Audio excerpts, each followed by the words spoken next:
Tere! Tervist! Oleme täna siin Tallinnas Karjääristuudios, et salvestada esimene videopodcast Eesti noorsootöötajate kogu asutamisest. Minu nimi on Kaur Kötsi, olen selle podcasti või eesti keeles taskuhäälingu juhi rollis. Ja oleme siin täna sellepärast, et 17. mail tähistab Eesti noorsootöötajate kogu oma 25. aastapäeva. Ja seetõttu on just õige aeg, et vaadata Eesti noorsootöö ajaloos tagasi ja meenutada seda aega, kui Eesti noorsootöötajate ühendus, tänane ENK, loodi. Ja oleme täna selleks siia palunud Toimo Siku, kes töötas aastatel 1990 kuni 2001 haridusministeeriumis noorsoo osakonna juhatajana ning oli sellel ajal ka päris mitme noorsootöö asutuse ja organisatsiooni loomise juures. Toimo, räägi palun, kuidas sa ise noorsootöö valdkonda sattusid? Tervitused ka minu poolt ja ma nüüd ise mõtlesin, et kuidas ma sattusin ja mida nüüd pidada noorsootööks. Sest kui me võtame noorsootööd nagu seaduse järgi, siis see noorsootöö tuli alles siis, kui me võtsime vastu noorsootöö seaduse ehk aastast 1999. Ja siis me räägime nagu seaduslikult noorsootööst. Aga sõna noorsootöö on läbi läinud palju varem erinevatest kirjutistest, aga keegi ei olnud ära defineerinud, mis see noorsootöö on. Aga nüüd seadusega sai see, nagu öeldakse, puudujääk fikseeritud ja kui nüüd hakata siit poolt tagasi ketrama, siis minu töö noortega ulatub sinna aastatesse 1982, nii et on küllaltki pikk. Ja nüüd juba riiklikus süsteemis on ta siis tõesti oktoobrist 1990, kui loodi, või tegelikult juba varem, loodi noorsooprogrammi sektor 3 inimesest ja oktoobrist 1990 loodi haridusministeeriumi juurde noorsoo osakond. Ja siis oli meid kokku 5 inimest. Noorsooprogrammi sektoris oli 3, see tähendab kasv oli peaaegu poole võrra. Aga kui nüüd võtta kõik need noorsootöö suunad, mis noorsootöö alla mahuvad, siis oli 5 inimest liialt vähe. Ja kui oli haridusministriks Peeter Kreisberg, siis tema juures sai kaitstud, et milline võiks olla noorsoo-osakond ja missugused ülesanded on ja nii edasi. Ja siis noorsoo-osakond suurenes 12 inimeseni. Nii et me võime öelda, et kusagil siis juba 1994. aastast oli meid 12 töötajaid ja võiks öelda, et need ülesanded, mis me andsime, olid nende 12 inimese vahel ära jaotatud. Ja veel oli üks põhimõte osakonnas, et me ei teinud osakonna siseseid struktuure ehk allosakonda või sektoreid, vaid meie tööpõhimõte oli see, et noorsootöö osakonnas oli 12 inimest ja iga inimene kureeris vastavat töölõiku. Ja oli selles töölõigus kõige teadam inimene Eestist tervikuna. Ja osakonna juhataja ehk minu ülesanne oli rohkem kureerida seda ühist tegevust, käia haridusministeeriumis nõupidamistel, jälgida, et vastavad seadused, kus oli natuke juttu noortest, et need saaksid pidevalt arengut, et oleks nagu seadusandlikult tagatud see noorsootöö ja siis kõik see valdkonna kureerimine näeks selliselt välja, et me töötaksime nagu ühe löögirussikana. Et see ei olnud mitte nii, et nagu igaüks tegi midagi, aga et kokku kuidagi see ei sobinud, aga see andis sihukese koondprodukti ja seda oli väga hea ju, meil oli 2 korda aastas olid arenguvestlused inimestega. Ja seal me täpsustasime ära, et mida selles valdkonnas teha ja kuhu poole püüda. Ja siis vastavad arenguvestlusele inimene juba kureeris vastavat valdkonda. Väga hea, sa tõid välja selle sõna valdkond, et ma saan aru, et need 12 inimest, kellel olid siis kindlad nii-öelda vastutus valdkonnad, et mõnes mõttes nendest valdkondadest hiljem said ka need noorsootöö 10 valdkonda, et nad jagunesid niimoodi teemade kaupa. Kas sa oskad ka välja tuua, et milline oli sinu seos või sinu roll sellel ajal Eesti noorsootöötajate ühingu loomisega? Kui nüüd vaadata seda Eesti noorsootöötajate ühingu loomist, siis sellele eelnes pikk maa, sellepärast, et see loodi ju alles aastal 1998, aga selleks oli 8 aastat või 7,5 aastat seda maad vaja kõndida. Ja sinna kuulus kõigepealt esimene asi, mis me tegime, et ÜRO lapse õiguste konventsioon oli ja siis sai tehtud Eestis vastav seadus. Siis pärast tuli alaealiste mõjutusvahendite seadus.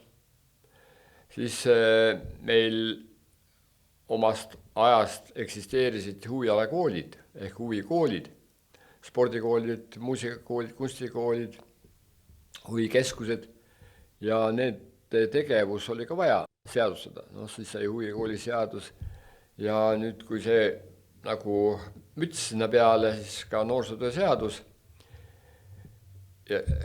sai siis aprillist 1999 ülemnõukogu või vastu võetud ja siis hakkas ta kehtima. Ja see tähendab, et kui me olime jõudnud seaduseni, siis juba struktuur oli eelnev olemas. Mitte nii, et me nüüd tegime seaduse, nüüd seaduse järgi hakkame seda struktuuri looma, vaid see struktuur oli olemas, läbi proovitud, inimesed olid juba tööl ja kui me nüüd vaatame natukene aja telge, siis oli aasta 1992, mil me alustasime noorsootöötajate koolitusega. Nii et 1994 meil tulid juba esimesed noorsootöötajad, koolitatud noorsootöötajad, selleks ametiks. Ja neid on praegu koolitab Tallinna Ülikool, siis Tartu Ülikooli Narva kolledž ja siis Tartu Ülikooli Viljandi kolledž. Ja me ütleksime, et just tänu sellele, et inimesed on selle koolituse läbinud, nad on nagu ühel lainel, ühes suunas tegutsevad. Ja võt see ongi vist üks pluss, et meil see noorsootöö suuna rajamine on läinud ilma tõrgeteta, suurte tõrgeteta. Ühesõnaga see 99 aasta on nii-öelda märgiline või eriline aasta, sest et tegelikult sellega võeti kokku palju varem alanud protsess, eks ju, Eesti taasiseseisvumise järel maastiku korrastamine, nii-öelda õiguslikud raamistikud, mis sa siin nimetasid alates lastekaitseseadusest, alaste mõjutusvahendite seadusest, huvikooli seadusest, jõuti välja noorsootöö seaduseni, siis oli nii-öelda õigusraamistik sellega esialgu loodud, seal paralleelselt, eks ju, siis toimus organisatsioonide kujunemine ja nagu sa välja tõid, ka noorsootöö haridusele aluse panemine. Et ilmselt oli ka siis tekkinud juba kriitiline mass inimesi sellise nimetaja nagu noorsoo või siis hiljem noorsootöö valdkond ühise mütsi alla, nagu sa välja tõid. 99 aastat toimus ka esimene Eesti noorsootöö foorum. Räägi pisut sellest ka, et mis selle eesmärk oli või kuidas te selleni jõudsite? No üks asi on seadus, see on ütleme kuskil 7-8 lehekülge paberit, aga nüüd see seadus järgselt pidi noortega tegevus kuidagi mitte öelda, et see oli nii raamidesse pandud, aga vastavas valdkonnas toimus siis noortega töö ja mitte, et ei saa öelda, et toimus noortega töö, vaid toimus noorsootöö, mis tähendab, et kui me vanasti veel mõtlesime, et pioneeri juht ütles, et noort peate nüüd tegema või klassivälise töö organisaatorid, vot need. Aga noorsootöös on noorega koos tehakse ja mitte ei anta neile käsku, vaid kuulatakse nende arvamusi ja siis antakse juhised, et kuidas seda siis realiseerida sinu mõtet. Ja noorsootöö foorumid, neid oli päris mitu, niimoodi ajalisest raamist ja noorsootöö foorum oli antud ajahetke ülevaade noorsootöö toimumise headest asjadest ja puudujääkidest. Ja sest kui sa nüüd koolitad inimesi, noorsootöötajaid, siis koolitad, aga need koolitatud inimesed tahavad ka oma mõtteid välja öelda ja oma soove välja öelda ja kuidas neid asju võiks siis teha ja koos kolleegidega nõu pidada. Sest meil ei olnud enam 10 või 20 inimest, kes noorsootööd tegid, aga neid oli juba ligemale 500 ja peaks ütlema seda, et noorsootöötaja elukutse on üks väga stabiilne elukutse, sest need inimesed, kes on selle omandanud ja hakanud seda noorsootööd tegema, need on ikkagi, praegu võiks öelda, et lähevad vanemaks, aga töö on ikkagi noorsootöö. Nii et nendele kogemusi tuleb juurde ja see noorsootöö foorumit oligi niisugune ametlik kogemuste vahetuse vorm. Nad tavaliselt kestsid 2 või 3 päeva ja kui me tegime, siin vahepeal võiks öelda veel, et 3. juulil 2001 toimus noorsootöö, see on siis valitsuse määrus, oli siis noorsootöö arengukava ja siis ütleme tegevus aastaks 2001–2003. Ja nüüd neid arengukavasid või neid tegevusi, just need tegevusplaane, need on järjest uuenenud ja tulevad uued tegevused. Et üks asi on luua seadus, nüüd seaduse alusel tuleb luua mingisugune mehhanism, et pidevalt hakkaks see tööga ülevalt kureerituna toimuma. Ja kui me nüüd räägime siin täna, et Eesti noorsootöötajate liit, siis see noorsootöötajad on ju enamus koolitatud noorsootöötajad. Aga nad on kas siis asutanud organisatsiooni, ühingu siis praegusel ajal on ju hästi palju on noortemaju ja seal noortemajade eesosas on, ja kui sa nüüd vaatad valdade tegevust, siis nendest noortemajades on 1 või 2 noorsootöötajat ja nad kureerivad seda noorsootööd valla territooriumil. Et ei ole nii, et võtame seal suveks 2-3 tükki veel juurde, ei, aga sa oled noortemaja juhataja ja siis vahepeal saad mingi projektijuhiks noortega, et see ei tähenda, et sa istud ainult oma kabinetis, aga sa teed koos noortega erinevaid ülesandeid või erinevaid ettevõtmisi. Ehk siis see noorsootöö toimub algusest peale koos noortega ja noorte ja noorsootöötajate või nende juhtide vahelise koostöö tulemusena. Ma võtaks korra selle foorumi teema siis niimoodi kokku, et te olite just loonud või korrastanud nii-öelda õigusraamistiku valdkonnale, mis päädis noorsootöö seaduse vastuvõtmisega.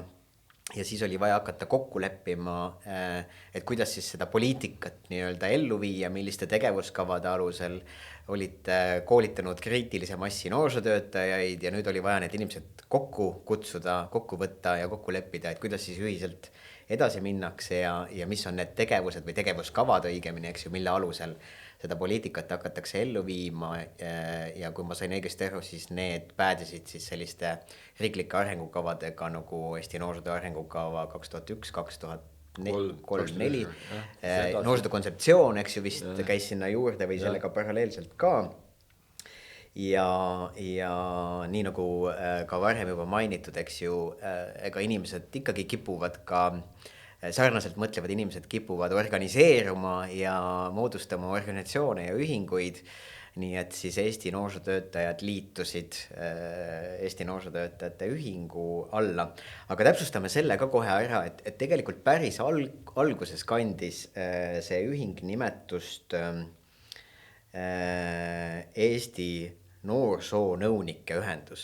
Et kes need noorsoonõunikud sellised olid või miks selline nimevalik siis? No see on jälle ajaloost tulenev, sellepärast, et kui me aastal kuskil 1992-3-4 ei rääkinud üldse kohaliku omavalitsuse tasandil noorsootöötajatest ja nad midagi teeksid, no kõigepealt nad tulid siis tasapisi oma valitsusse ja hakkasid nagu oma maakonnas siis noorsootööd kureerima, kuigi sel ajal veel mõistet noorsootööd ei olnud, eks ole. Hakkasid noorte tegevus kureerima. Ja need ei olnud enam huvijuhid või siis kas võtame laste tervistav puhkus, mis tegelikult meil oli ju aastal 1989 kuskil 96 000 last 46 pioneerilaagris sai suvel puhata, aga nüüd ütleme 3 aasta pärast, see on siis aastal 1993, sai puhata ainult 11 000 last. Need laagrid oli kuskil 7-8 järgi jäänud. Ja nüüd tuli see kogu süsteem tuli hakata uuesti rajama. Tähendab ametiühing, kes varem neid noorte või pioneerilaagrid kureeris nagu, hakkas ametiühingule nagu need teised funktsioonid ja ta ei tahtnud sellega tegeleda. Ja siis kogu see uus, alates siis laagrikasvatajate koolitusest, vastavad manuaalid töötati välja, et selle kõik tegevus, see toimus pidevalt ka noorsootöötajate kaasabil või nende poolt juhituna. Aga noorsootöötajaid ei võtnud keegi kokku. Ja siis tekkis neil ka niisugune mõte, et me tahaksime ka midagi oma tarvis teha. Ja siin ei saanud mingisuguse käsu korras, et nüüd te olete 15 noorsoonõunikud, nüüd tehke. vaid see pidi, nad ise pidid siis selleni jõudma, et me peame tegema ühe ühingu, kus me siis ühesõnaga sama valdkonna inimesed hakkaksid tegutsema ja seda asja koordineerima ja vot tänaseks oleme veel 25-aastaseks juba saanud ja on siis noorsootöötajate liit, eks ole. Ja me räägime noorsootöötajate kutsestandardist ja niimoodi edasi, et see asi on kogu aeg arenenud. Ja kui nüüd praegu kuskil loed ajalehes või ajakirjas või noorsootööst, see toimub nii loomulik. Et noorsootöö on nagu oleks 100 aastat siin juba kestnud. Ja väga palju on selles just süüdi või jutumärkides süüdi noorsootöötajad, et need, kes kuuluvad siis sellesse liitu. Sellepärast, et me nüüd, kui vaadata siis Eesti ühiskonda aastal 1990 või 2024, siis see ühiskond on nii palju muutunud. Aga võtame selle perioodi korraks kokku, et 99 aasta, nagu juba nimetatud, märgiline, oluline verstapost kaasaegse noorsootöö ajaloos Eestis. Et kas siis noorsootöö oli valmis selleks ajaks või tegelikult sai selleks ajaks pandud alus noorsootöö, kaasaegse noorsootöö arengule Eestis? Kõigepealt ma vastan seda, et noorsootöö ei saa kunagi valmis. Sellepärast ta areneb pidevalt edasi ja see on nagu üks plussmärk, et ta on arenemisvõimeline ja need meetodid või need suunad, mis meil oli 10 aastat tagasi, nüüd juba need muutuvad. Selge.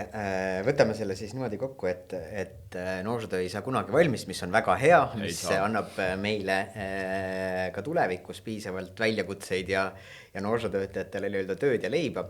Aga et see aeg andis siis piisavalt hea arengutõuke või stardipositsiooni edasisele noorsootöö arengule.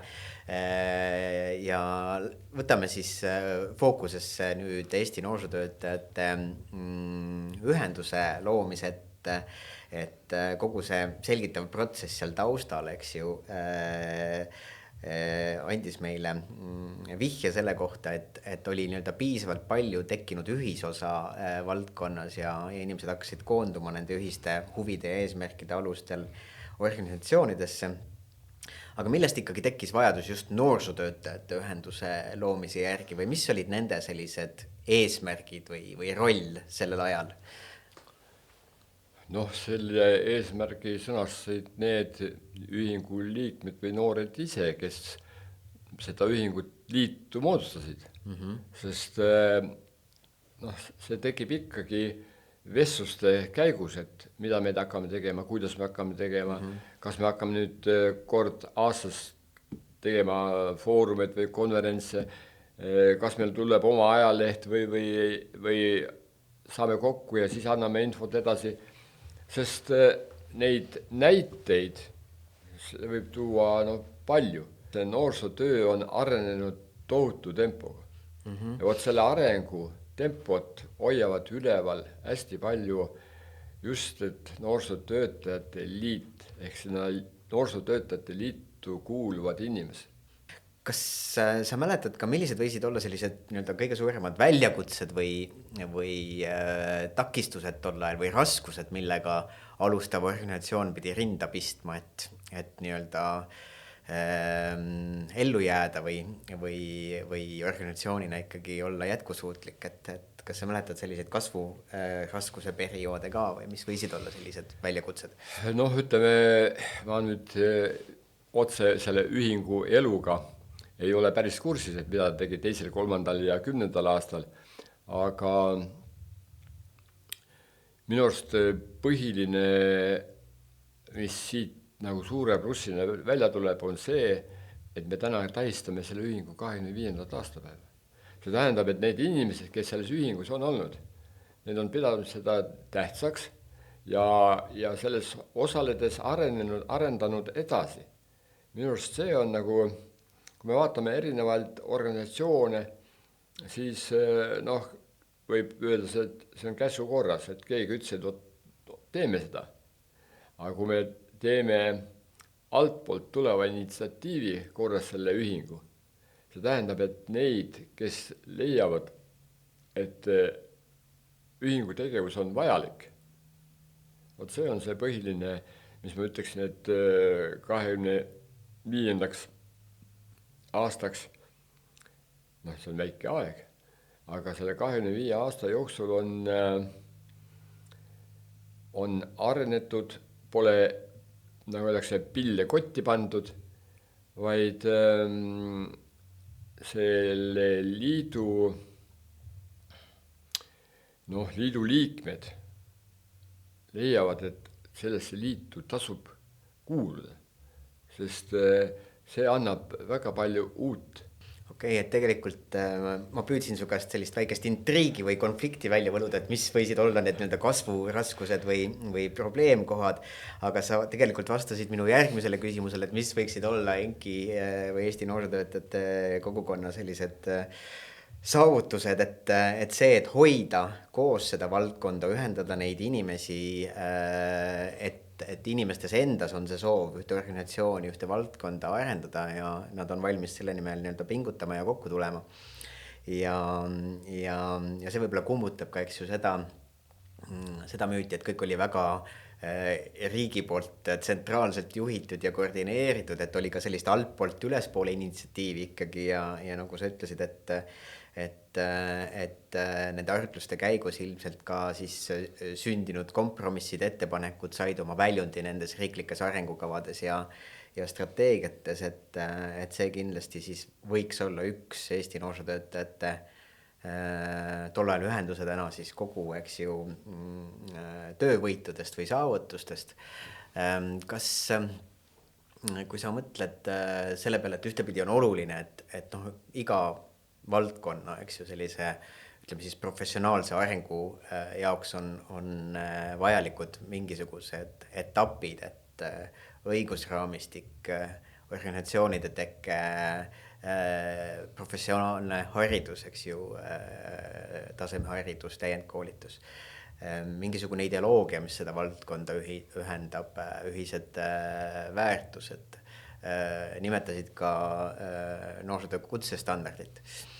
Et samas see on ikkagi väga selline instrumentaalne, eks ju, või ka natukene bürokraatlik, kui me räägime õigusaktidest ja seadustest ja standarditest, et kus sulle tundub, kas noorsootöö, mis oma olemusel on selline noorte initsiatiivil, noorte omaalgatusel põhinev, nende huvidel ja vajadustel põhinev, kas seal on ka mingisugune oht, et midagi läheb kaotsi sellest noorsootööle loomupärasest, kui me nagu liiga üle reguleerime selle valdkonna või liiga ära standardiseerime?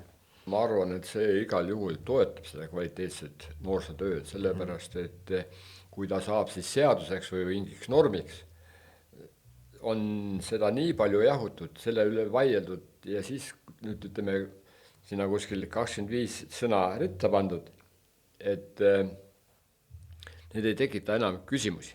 Need on läbi vaieldud ja noored ise on leidnud, et vot niisuguse formuleeringuga oleme meie rahul ja juhendajad või ütleme siis noorsootöötajad ütlevad, ka meie oleme rahul. Et kõik see on kahe poole ühistöö. Kokkulepe, jah. Selge, aga see on väga hea mõte, mille sa välja tõid, ehk siis, et mitte reeglid ei ütle meile, eks ju, et kuidas elada, vaid valdkond ise on neid reegleid saanud kujundada ja nendes omavahel kokku leppida ja see ikkagi pigem sinu hinnangul on toeks selle valdkonna arengule ja ilmselt ka üks põhjustest, miks me saame täna rääkida kaasaegsest professionaalsest noorsootööst Eestis.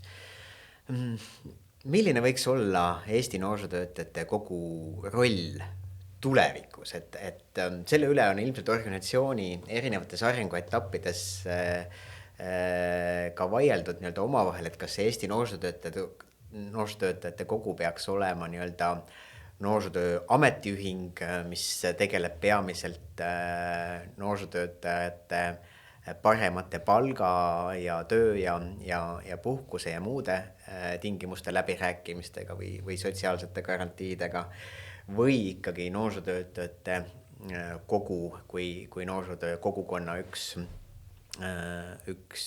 esindusorganisatsioonidest on eelkõige ikkagi noorsootöö arengu toetaja. No ma nagu seda päris ei sooviks, et meil tekib jälle niisugune ametiühingu laadne organisatsioon. Sellepärast, et noorsootöö põhiline on sisutöö. Ja meil on nagu 2 valdkonda. Selle sisusöötööle pidevalt tuleb uut personali juurde. Et see, mis me rääkisime näiteks aasta tagasi, me peame seda rääkima ka nüüd, kui aasta on mööda läinud, sest meil on sellele mänguväljakule tulnud uued noored. Aga me peame niivõrd targad olema, et me analüüsime seda aastat ja seda, mis me eelmine aasta ütlesime. Ja kui me näeme, et ühiskonnas need muudatused on vaja siia sellesse sisse viia, me täiendame seda nagu öeldud noortele. Et see ei ole mitte niisugune õiguste kaitse ehk ametiühingu laadne, vaid see on noorsootöö arengu stimuleerimine. Ehk me stimuleerime seda arengut ja kui me räägime nüüd et nooredel on need erinevad kasvuead, mürsikud ja pannakse sinna, siis vaatad, ise peab vaatama ka, et nüüd on need, kas on midagi on nende arengus ka vaja veel midagi juurde panna. Ehk see protsess käib läbi arengu. Et sa nagu ise vaatad, kuidas nende areng toimub, mis seal parem oleks ja see on nagu arengustimulatsioon, mitte niisugune käsk, et tee nüüd seda, eks ole. Aga kui sa tahad nüüd selle noorsootööl saada mingeid tulemusi, sa võib-olla ei saa seda järgmisel aastal või ülejärgmisel aastal, aga sa kujundad noort, et ta hakkaks selles suunas mõtlema. Ja ta võib-olla, mõni on plahvatusliku mõtlemisega, mõnel läheb mitu aastat, eks ole, aga ta liiguks sinna seatud eesmärgile lähemale. Ehk siis sa kirjeldad